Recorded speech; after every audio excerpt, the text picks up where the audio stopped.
You know, it doesn't take long for me to get lost when someone wants to start discussing cameras, which is one of the main reasons why I bought the Sony ZV-E10. You see, right out of the box, it's a really professional camera that shoots great footage, but it's also easy to use. But it doesn't matter what camera you buy. You could take any camera out into the real world, and certain settings become important to you if you want to create great footage. Settings like ISO, aperture, white balance, all those things. So I learned early on when I purchased my new camera that I had to go back to school, and I did exactly what you're doing. I looked up best settings for Sony ZV-E10.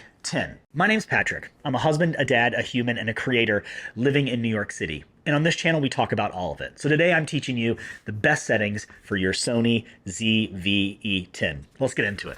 So the first thing you're going to want to do is turn on your camera. But actually, that's not the first thing I did. The first thing I did was add this screen protector to the screen to prevent scratches or cracks. It's not foolproof, but you can't even see it, but it's such a cheap solution to keep your camera lasting a long time and keep your camera looking good.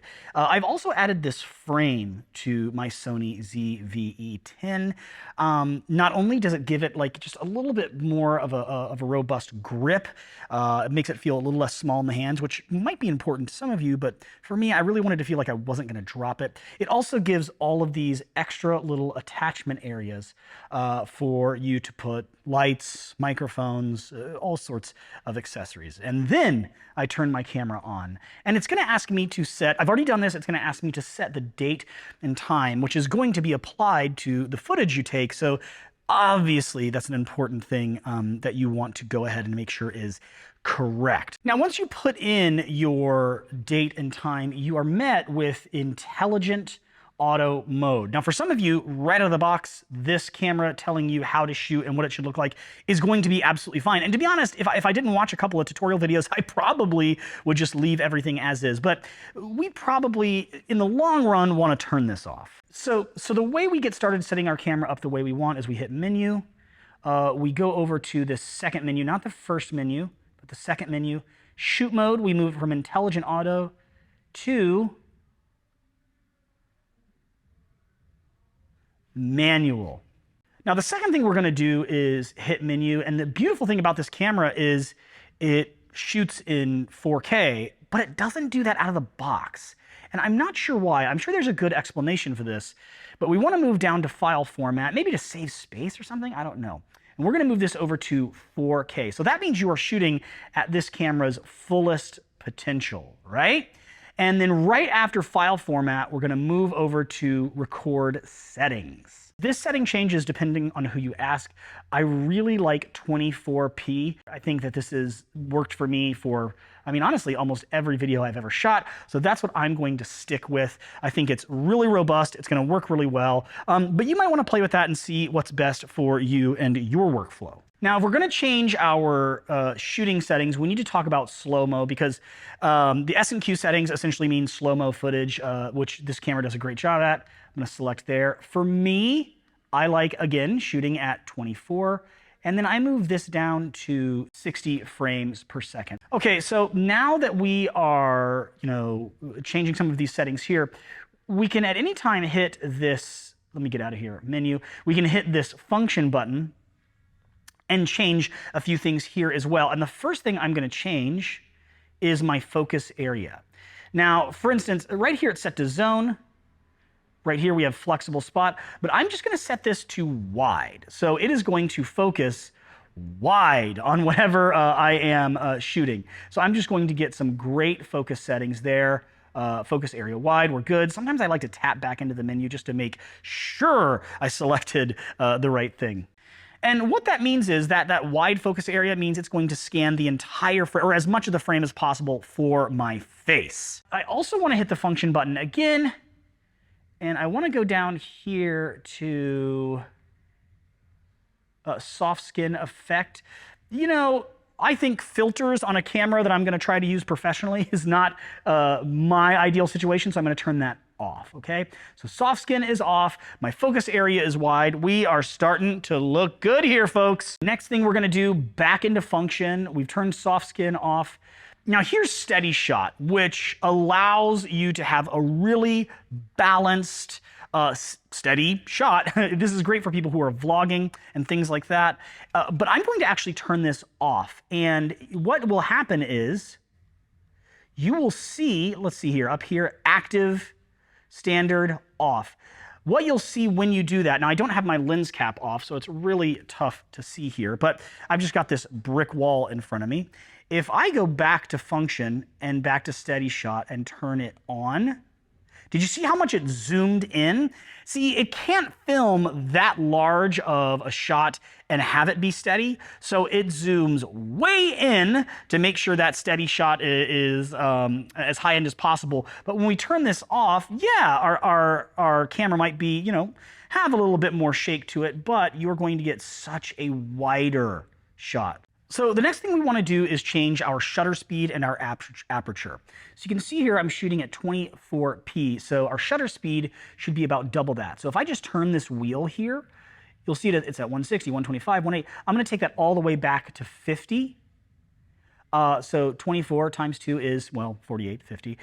So now that we've changed our shutter speed, we also need to change our aperture, and these just won't change. So changing our aperture, we move right over here to this big wheel at the top, and we just scroll back to 3.5 because we are using the kit lens. So yeah, this really does depend on, you know, your setup as far as like what lens you're using, etc. So if I'm shooting at 24p, so if you change even one of those things, it kind of affects everything. So you just want to pay attention to that. But based on what I've learned, I like the 24p with an aperture of 3.5 and 50 shutter speed.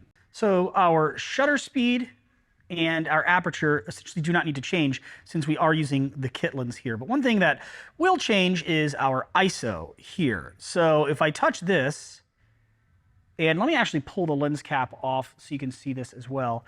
As I change that aperture, depending on where you shoot, you'll see, if I could really simplify this, to me, it kind of brightens and darkens your shot. So as you are shooting, you are going to, for me, I'm probably not going to be in a stationary place all the time. So this is something that I am going to change based on where I'm shooting. But for now, I'm not shooting anything. So I'm just going to put it at, like, if I wanted to see this brick wall, I'll just put it like right there at 500 and we're good to go. And the reason you change this is because out of the box, it will just be on auto. But, you know, we are shooting manual, so we definitely want to make that change. So this number here is going to change based on the ISO you select. And I've turned it up a lot here. And you can see it says plus 1.7. One rule of thumb for me, is that I like this, this exposure number here to be right around 0.3, whatever, that's fine. And you'll see as you start to turn up or down that ISO and change it a lot, that number will change, and you'll see it really affects your image. So that's definitely something you want to pay attention to.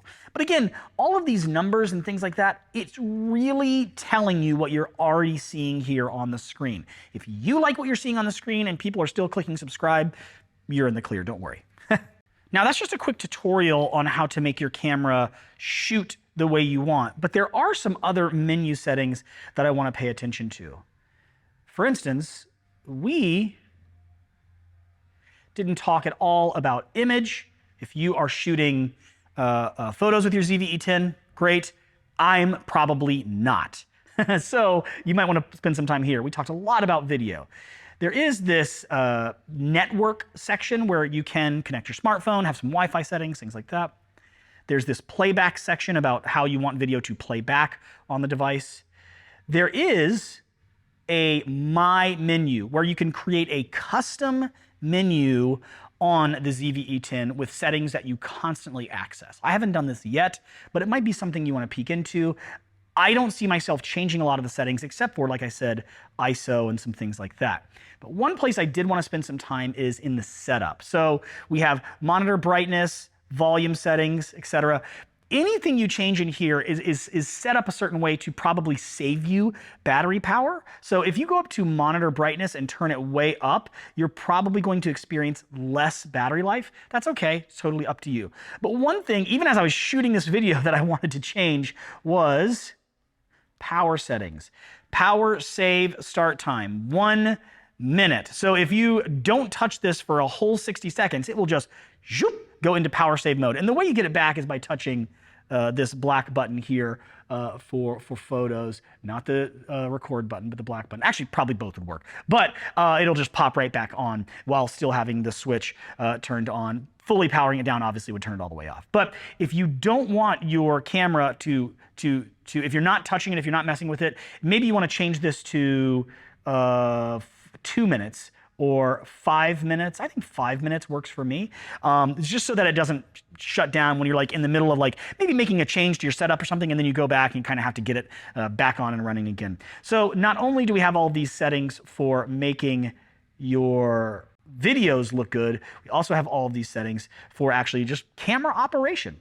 So again, every single one of these settings I've changed. I'm just going to be honest and tell you it's not because I am a pro at video. I think I make good videos, but these settings that I've changed, I learned from people like Peter McKinnon, Casey Neistat, Think Media, and the like. And I suggest you watch all of their videos, and I suggest you put some of this into practice. However, you will find some settings that you like that are different than other people's, and that's fine. I hope that was helpful, and I hope that you're enjoying the Sony ZV-E10 as much as I am. What would you add to this list? Is there a setting that you would change? Let me know down in the comments, and while you're there, do all the other YouTube things. Like this video, share this video, subscribe to my channel, and I'll see you in the next one.